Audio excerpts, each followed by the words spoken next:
Welcome back, everybody. Hope everyone is doing well. My name is Jason, and in today's video, we're going to be previewing the 2023 Montreal Alouettes. And for the Alouettes, they finished 9-9 last year in 2022, but funny enough, that was one of their better seasons over the past 10 years or so, ever since really the Anthony Calvillo era. I know they went like 10-8 in 2019, but this past year they won a playoff game for the first time since 2014, the Anthony Calvillo era, and it just seemed like there was some positive momentum building behind the franchise, at least on the field. But this offseason brought a wave of change to the organization. I won't rehash it too much here, but the ownership situation left a lot of things up in the air this offseason until the team was finally sold. Unfortunately, that was all during the free agency period, so that could have been a factor in a lot of key players walking out the door this offseason.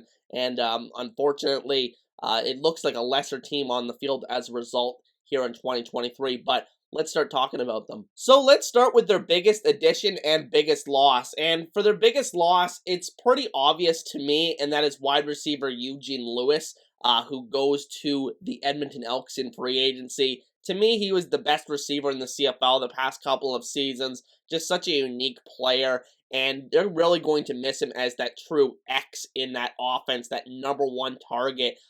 They just built so much around him over the past couple of years. He gave them a matchup advantage when they couldn't really get any of the easy yards, and I think that's going to be really missed in Montreal this season. Obviously, you lose quarterback Trevor Harris as well. Those two built up a great chemistry over that 1 year of Harris starting last year, so I mean, it's going to be a big loss to lose both of those guys.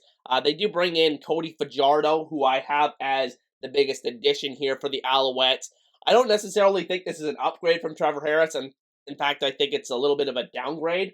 But I do think that Fajardo does bring a little bit of different things to the table, such as mobility, that maybe you can build a game plan around him to make that not so big of a loss. But the Eugene Lewis loss, I think, is going to be crucial for this team, and ultimately was their biggest one of the offseason. Now, talking more about Fajardo himself, he had a really down season, obviously, last year in Saskatchewan, dealt with an injury, so we'll see how much that bothered him last season. Let's see if he can come into this year healthy. The mobility is a big aspect that he brings to the table. You can run a lot of bootleg action with him, and it should be very interesting to see how they use him in this offense. He reunites, of course, with offensive coordinator from Saskatchewan, Jason Moss, who becomes the head coach here in Montreal, and it should be interesting to see how those two guys do working together again. There were a lot of speculation that those two guys did not like working with each other before, but obviously if Fajardo follows him here, that was really a false narrative. So it should be very interesting to see how Fajardo does this year in Montreal. And the expectations should be very interesting. I would wonder what you guys would think about what you expect from Fajardo this year, because my expectations are kind of low, but we'll talk about that more in a few minutes. Now moving on to talk about this roster and where they rank as it pertains to the rest of the CFL. So in terms of offense, I have this ranked as the 7th best offense in the CFL, and for me, the reason why it ranks that high and above a couple of other teams in the league is, one, the offensive line has improved a lot. They've added a lot of quality prospects to that offensive line. They've had some stability there the past couple of years that should help them succeed going forward.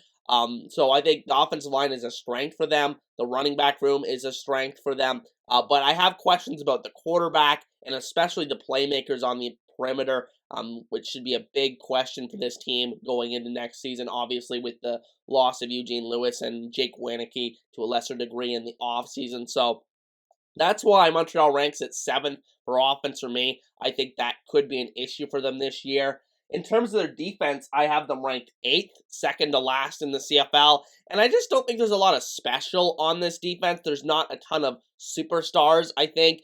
There's not a superstar pass rusher. There's not really a great linebacker there anymore. You have Avery Williams, who they bring in free agency from Ottawa, but I've always thought he's more of a compiler there in the middle of the defense, racks up a ton of tackles, but doesn't really create a lot of splash plays like interceptions or sacks and whatnot. So it'll be interesting to see how he does in this Alouettes defense, but I don't think that's much of an upgrade over what they had there last year. The secondary is a strength for them, but, at the end of the day, I don't think it's a very good defense on the whole. And then in terms of their Canadian talent, they moved pretty high up my rankings this year. Last year, I actually had them, I believe, last in the CFL in terms of Canadian talent when I did a big video on that.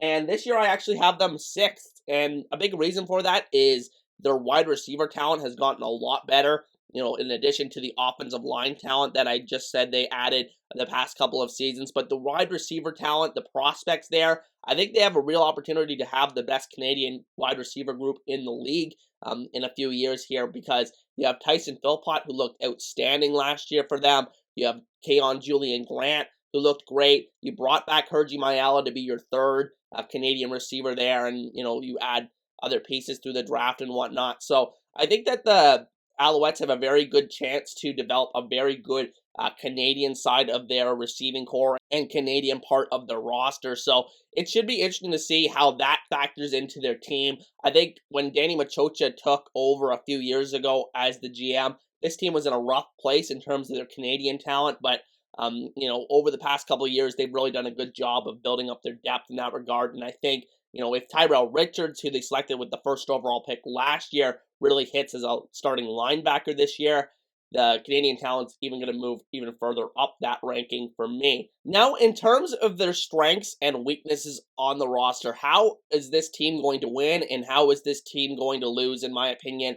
And in terms of strengths, I think the defensive back room is a strength of this roster. You look at all of the guys with CFL experience. They bring in Seontae Evans from the Hamilton Tiger Cats. They bring in Jamal Roll from the Hamilton Tiger Cats, two really good additions. Played very well in Hamilton the past couple of years. But even the guys they had there last year that carry over, really like Najee Murray, he played very well for them last year. Obviously, Wesley Sutton made my top 50 countdown of the top 50 CFL players of 2023. Marc-Antoine Dequoy, great Canadian at safety, another guy I didn't mention a minute ago. But at the end of the day, I think that, you know, the defensive back room could be a strength for this team, and I do have it as one of the best ranked secondaries in the league going into this season. And I also think the run game is going to be a big advance for this team this year. I have them ranked as the second best running back group in the league, and you can see why when you look at the experience of William Stanback. But not just him, you have Walter Fletcher to back him up, even if Stanback doesn't reach that previous high level that he was a couple of years ago. And I think both of those guys complement each other very well. They had a big commitment to use both of those guys, as well as Jeshurun Antwi, a Canadian who's their third running back there. Antwi had some really good moments last year, so it should be interesting to see what the distribution is in terms of carries between those three guys, how heavily they lean on the run game. I think that really plays into Cody Fajardo's strengths as a play-action passer. He really succeeds on those quick play-action passes, get the ball out quick. I think that's probably the best aspect of Fajardo's game in terms of throwing the ball, and I think that they're really going to lean into that this year. The only thing I would say about that is Jason Moss, the head coach, is a guy that's not really known for leaning into the run game as much as he should. So it's something to keep in mind going into this season for the Alouettes. Now, on the other hand, in terms of the weaknesses, what are the things that are going to prevent this team from winning more games this year? And the first thing that comes to mind for me is the playmakers. Obviously, you lose Eugene Lewis in free agency and Jake Wieneke. Those are two crucial parts of your receiving core from the past couple of years. Reggie White's going to be injured to begin the year, who was their second best receiver last year. So you have three guys that were really key part of your team last year that already are not going to be part of the team to begin this season, in the case of Reggie White. You brought in Greg Ellingson, a great veteran receiver in free agency, but I don't think at this point of his career you can count on him to really carry the load as a number one target in your offense. You have the Canadian guys, like I mentioned, Tyson Philpott, Keon Julian Grant. Are those guys really ready to take the leap and become second, third targets in this offense? We will have to see. And then, you have young guys on the roster like Cole Speaker and any other potential rookie that jumps into the lineup there. But playmaker is obviously a huge question going into this year. I think it's one of the weaker receiver groups in the league, at least on paper.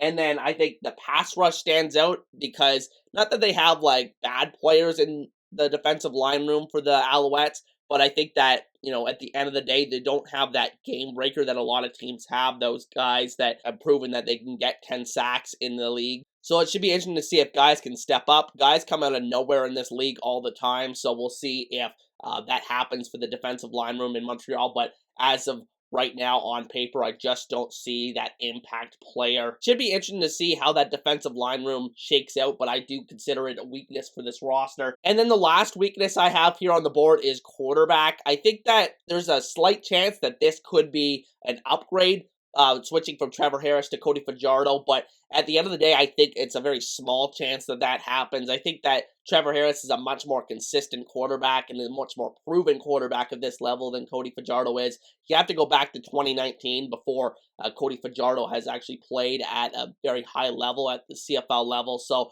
it should be interesting to see.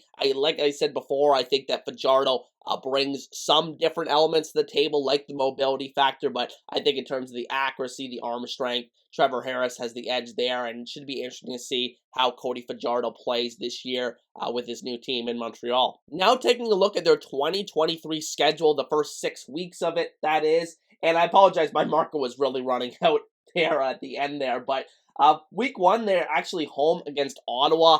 I think that is going to be very crucial to win a big rivalry game, an Eastern Division matchup right out the gate. Going to be very important for them. Could be a coin flip in that one with all the uncertainty surrounding Ottawa this offseason with Mazzoli coming off that big-time injury. So might be an opportunity for the Alouettes to grab a win there. Week 2, they have a bye week. Week 3, very crucial matchup at Hamilton. These games have always been huge the past couple of years. Obviously, the Eastern semifinal last year where Montreal took them out. Will be interesting to see how that team looks as a new-look team. Both of those two teams very much new-look teams going into this season. And then week 4, they're versus Winnipeg. Of course, they won a game against Winnipeg. They were a team that broke their undefeated streak last year. So it'll be interesting to see when those teams match up again. And then week 5, they're at BC. Very exciting matchup, potentially going against Vernon Adams there. And then week 6, they're home against Toronto. A lot of, 3 of these 5 games are against Eastern Division opponents, so it'll be crucial for the Alouettes to get off to a good start. As I said in a previous video, I think that, the CFL the last couple of years, we haven't really seen these matchups early on in the season between these in-division opponents, so the CFL has decided to spread it out a lot more this year, play these games a little bit more at the beginning of the season, and you see that right now with Montreal's schedule, but that's just the slate they have to begin the year. Now, as for expectations for this team this season, my expectations are actually pretty low after the offseason that they had. I have them finishing between 4 and 9 wins. I really think they could bottom out as potentially the worst team in the CFL this season, but I also think that they could be scrappy and fight their way all the way to a 9-9 record that they had last year, get in the playoffs. But, at the end of the day, I think the range is pretty wide with them. I don't see them becoming this regular season juggernaut that, other teams have been the past couple of years. But, 9 wins, I really think they cap out at that. But at the end of the day, I just don't think that they have the star power in this roster anymore. They lose their quarterback. They lose their star wide receiver, who I consider the best receiver in the CFL. I think those are going to be just too big of losses to overcome. And at the end of the day, I think the Alouettes will probably be a team that finishes below 500 in 2023. But you guys will have to let me know what you think. Where do you think the Alouettes will finish in the 2023 standings? And with that said, hope you guys have a great day, and I'll see you guys next time. Peace.